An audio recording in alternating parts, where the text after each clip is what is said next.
What's up, everybody? Renfell here. Today we are back with another Mondays in Middle Earth series episode. We're diving into the appendices of the Return of the King right now. Currently, we are on the second part of the fourth. I don't know where we're at. This is the House of Eorl section, Eorl, and it'll somewhere in the title and in the description of the video down below will be the accurate part of the appendices referenced. Because I really don't know going into this. I just open up the book and there's my bookmark and I just keep going. If you've never tuned in one of these, we've been reading through The Hobbit, Lord of the Rings, and the appendices now for, year plus, April, May, June. So, over a year.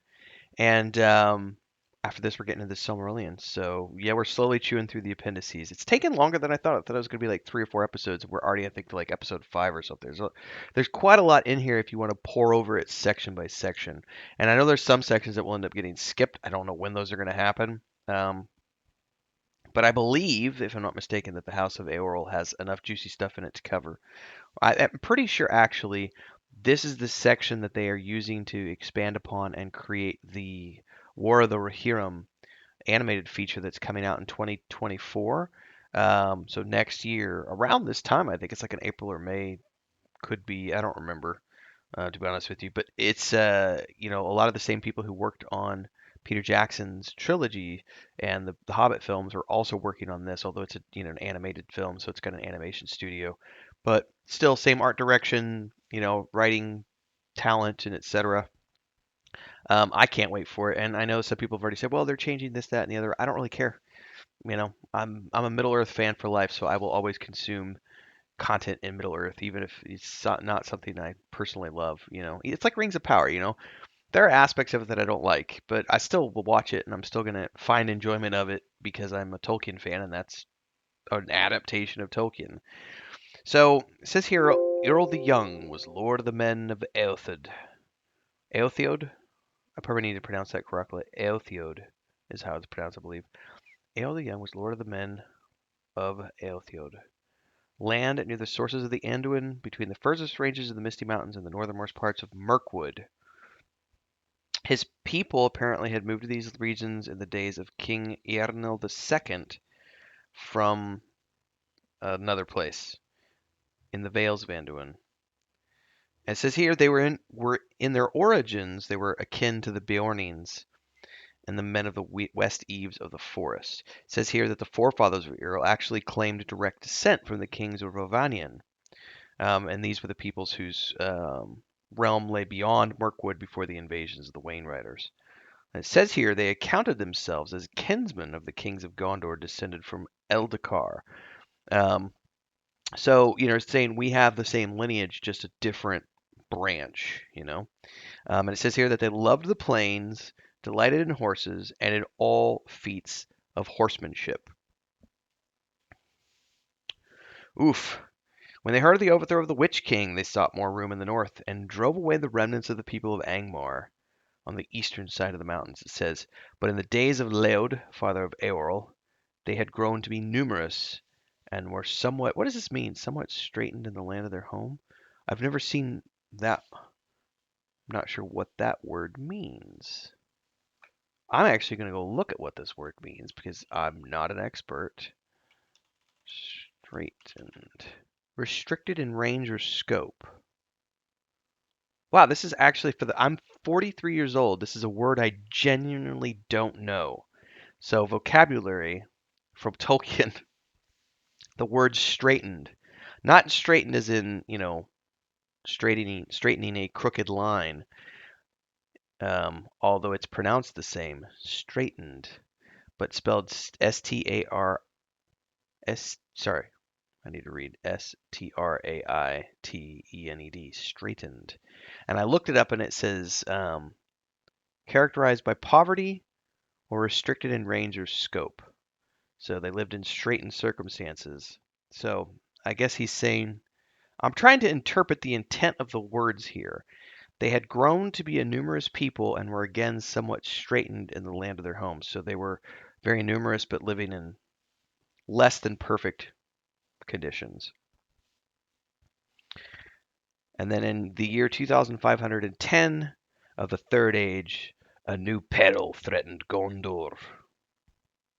A great host of wild men, along with orcs.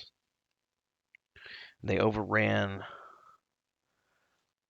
Calanarhon, and Cirion, who was Cirion, steward of Gondor, sent north for help. But the valley of the rivermen were now few and scattered. At last tidings came to Éomer, I need to pronounce these names correctly. So he heard it, and even though it was late, he set out with a great host of riders. And it says here that he came to the battle of the field of Celebrant, where the northern army of Gondor was in peril. All hope was lost until the riders showed up, coming out of the north and breaking upon the rear of the enemy. At that point, the tides changed.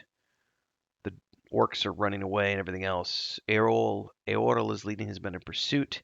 And it says, so great was the fear that went before the horsemen of the north that the invaders of the wold were also thrown into panic, and the riders hunted them over the plains of Calanardon. This became known. So in reward for his aid, Cirion gave Calanardon between Anduin and Isen to Eorl and his people. And they sent north for their wives and children, and named it the Mark of the Riders, and called themselves the Eorlingas. But in Gondor their land was called Rohan, and its people the Rohirrim. It says here that thus Eorl became the first king of the Mark, and he chose a green hill before the feet of the White Mountain for his dwelling. Thereafter the Rohirrim lived as free men under their own kings and laws, but in perpetual alliance with Gondor. Then there's a whole list of things. It says many lords and warriors and many fair and valiant women are named in the songs of Rohan that still remember the north. And there's a whole list of names here until we get to Fram, who slew Scatha, the great dragon of Ered Mithrin. He won great fame, but feuded with the dwarves who claimed the hoard of the dragon. Fram didn't want to give them any, and it says he sent to them instead the teeth of Scatha made into a necklace, saying, jewels such as these you will not match in your treasuries, for they are hard to come by. Oh my god! Some say that the dwarves slew Fram for this insult, so there was no love lost between Eotheod and the dwarves. A dragon's teeth necklace, and it's like, you'll never be able to get these because they're hard to come by, and you guys can't handle that. That's a bad insult. It's amazing. Leod, Errol's father, was a tamer of wild horses. He captured a white foal no man could tame. Oof, and the horse threw him, and his head struck a rock and he died. Only 42 years old. Oh, and Eorl, vowing to avenge his father, hunted the horse. Hey everyone, Renfail here with the commercial part of the video where I say, hey, if you like this, don't forget to like, subscribe, and hit that bell icon so you never miss an update. And thanks to all of our supporters are here on YouTube and over on Patreon, our highest members, our guild champions, Crazy's Relative, Remy D here on YouTube. And don't forget, if you want to support, it's really easy. You can do the memberships below, the Adventurers Guild, 3 different tiers. There's also the super thanks on any uploaded video or YouTube short that you find.